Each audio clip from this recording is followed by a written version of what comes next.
Télévision, vous voulez entendre clairement les dialogues, les commentaires, les effets sonores, la musique dans une bonne balance et vous avez parfaitement raison. Pour les passionnés du son, l'exigence va beaucoup plus loin. Le son peut même occuper toute une vie. Notre équipe, Claudio Personeni et Xavier Nicole, a rencontré un artisan, que dis-je, un artiste du haut-parleur. On dit souvent que nul n'est prophète en son pays. Eh bien, dans ce cas, erreur, ce perfectionniste habite Aubonne. Jean Maurer, 67 ans. Il construit des haut-parleurs depuis l'âge de 22 ans. C'est la découverte de Jean-Sébastien Bach à 17 ans qui a été l'étincelle d'une vie dédiée à la reproduction du son.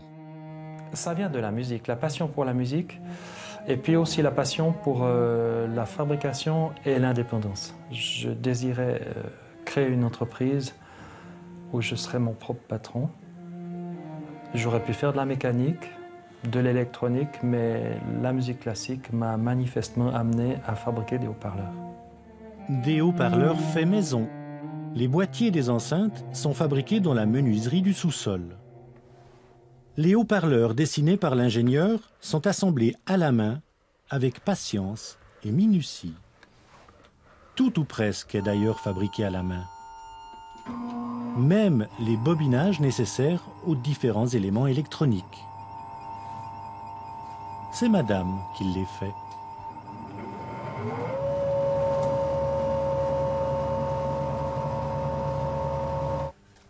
Tous les filtres de fréquence des enceintes ont été entièrement conçus par l'ingénieur d'Aubonne.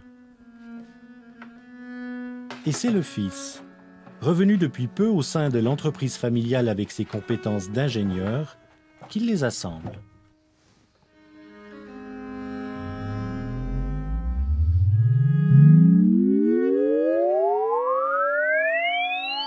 Les enceintes produites comportent 3 voix, 3 haut-parleurs pour reproduire l'entier des fréquences audibles par l'oreille humaine et même bien au-delà.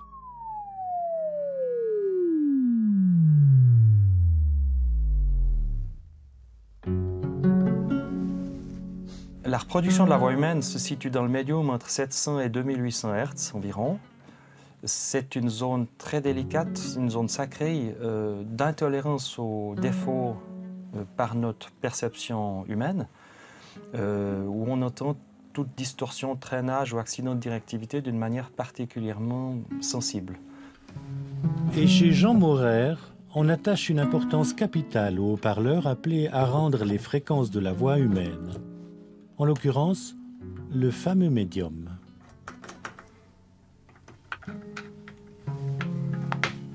La grande difficulté, c'est de respecter l'équilibre des timbres musicaux ou vocaux, mais la plus grande difficulté, c'est respecter le silence. C'est-à-dire, l'arrêt d'énergie dans un haut-parleur est extrêmement délicate à respecter. Parce qu'il y a une masse et il faut bloquer une masse d'un coup. Ce serait comme arrêter une automobile de 100 km/h à l'arrêt en 0 secondes, c'est impossible. On est obligé d'accepter un temps de freinage ou d'accélération. Une membrane, c'est la même chose. Pour résoudre ce problème, Jean Maurer a inventé des solutions originales. Elles ont su séduire près de 4000 clients jusqu'à aujourd'hui. Par contre, s'il y a quelque chose qui ne séduit vraiment pas l'ingénieur d'Aubonne, c'est bien la barre de son. Vous avez vu notre haut-parleur de médium tout à l'heure, peut-être. Il pèse à peu près le même poids qu'une barre de son, juste le haut-parleur de médium.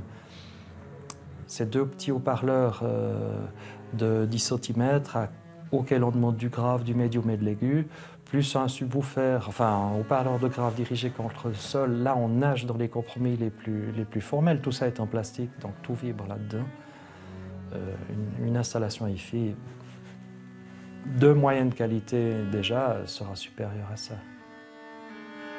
Pour Jean Maurer, qui fabrique aussi des amplificateurs, une installation de reproduction du son, c'est quelque chose de très spécial.